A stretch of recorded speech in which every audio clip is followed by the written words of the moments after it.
திருக்குறள். முற்பகல் செய்யின் பிற்பகல் விளையும்.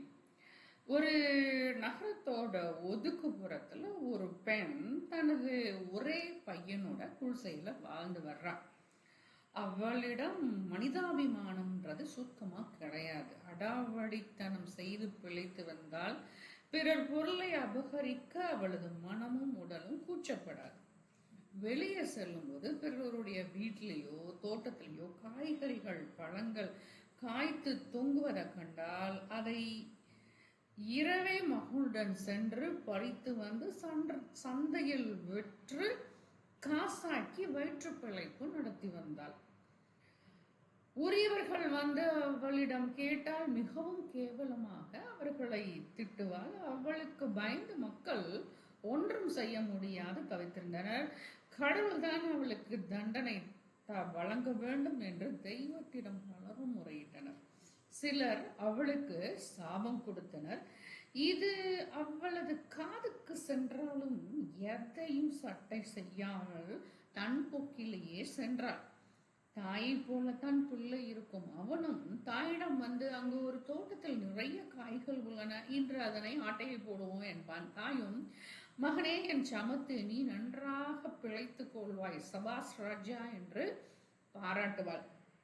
இரண்டு பேரும் செய்த திருட்டில் மீதமுள்ள பணத்தில் தோடு மூக்கத்தி என்று வாங்கி அவள் அணிந்து கொள்வாள். மகனுக்கு உரிய வயது வந்ததும் ஒரு பெண்ணை பார்த்து திருமணம் செய்து வைத்தாள். அவர்களுக்கு ஒரு ஆண் குழந்தை பிறந்தது.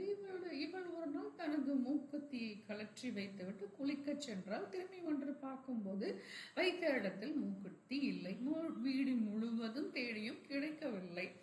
2 மாதம் கழித்து அவனுடைய மகன் தனது மகனுக்காக ஒரு தங்க சங்கிலியை வாங்கி வந்தான். அவளுக்கு புரிந்து விட்டது, தன்னுடைய மூக்கத்தி தான் தங்க சங்கிலியாக உருமாறி வந்திருக்கிறது. வளர்த்த கடா மார்பில் வாய்ந்தது என்று நினைத்து கொண்டாள். அவளுக்கு தெரிந்தது, நெஞ்சில் வலி ஏற்பட்டது. முதலாக தான் எத்தனை பேர் பொருட்களை அபகரித்தோம், அப்பொழுதெல்லாம் இப்படித்தானே அவர்கள் துன்பப்பட்டு இருப்பார்கள் என எண்ணினாள். ஆனால் இனி அவளால் செய்த செயலுக்கு பிராயச்சித்தம் தேட முடியாது. அவள் விதைத்தவற்றை அவள் தானே அறுவடை செய்ய வேண்டும். பொதுவதற்கு அவளுடைய மகனையும் தன் வழியே வலிமையானவளாக்கி செய்து விட்டார். இனி திருத்தினாலும் அவளது மனசாட்சி குறுகுறுத்து கொண்டே இருக்கும். காலம் கடந்து மனம் திருந்தி என்ன பயன்? சும்மாவா சொன்னார்கள், அரசன் அன்றே கொள்வான், தெய்வம் நின்று கொள்ளும் என்று.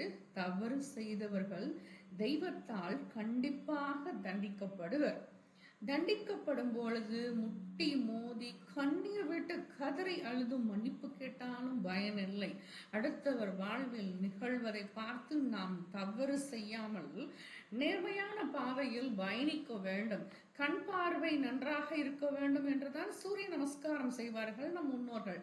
கண் கெட்ட பிறகு சூரிய நமஸ்காரம் செய்தால் யாதொரு பயனும் இல்லை. இதையே நமது வள்ளுவ பெருந்தகை இன்னா செய்யாமை என்ற 32வது அதிகாரத்தில் 319வது குறளில் பிறர்க்கின்னா முற்பகல் செய்யின் தமக்கின்னா பிற்பகல் தாமே வரும் என்று கூறியுள்ளார். பிறருக்கு துன்பம் தரும் செயலை ஒருவன் காலையில் இளமையில் செய்தால் அவனுக்கு மாலையில் முதுமையில் பல தீமைகள் தாமே வந்து சேரும் என்பது பொருள்.